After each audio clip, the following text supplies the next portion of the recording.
দেখুন বন্ধুরা, এই বুড়ো লোকটা রাস্তায় একজন গর্ভবতী নারীর সঙ্গে কি করছে দেখেছেন?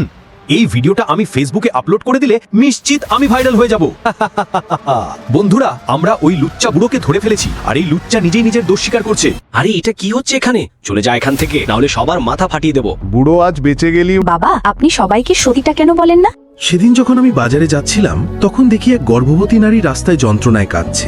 আমি বললাম, মা কেঁদো না, আমি একজন রিটায়ার্ড ডাক্তার, আমি সব ঠিক করে দেব। তারপর আমি ওর যন্ত্রণা কমিয়ে দিলাম। ধন্যবাদ ডাক্তার সাহেব, এখন অনেক ভালো লাগছে। কিন্তু যখন আমি ওর ডেলিভারির সময় হাসপাতালে গেলাম তখন ওর স্বামী আমাকে বের করে দিল। আমি তোমার ওই ভিডিও দেখেছি, এখান থেকে চলে যাও নইলে খারাপ হবে।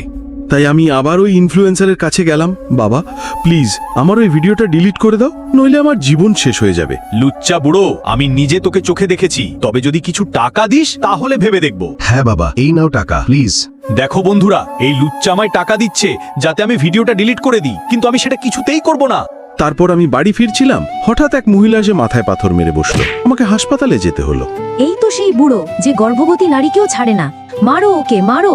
থামো, তোমরা ভুল বুঝেছো। এই মানুষটা আমার আর আমার সন্তানের প্রাণ বাঁচিয়েছে।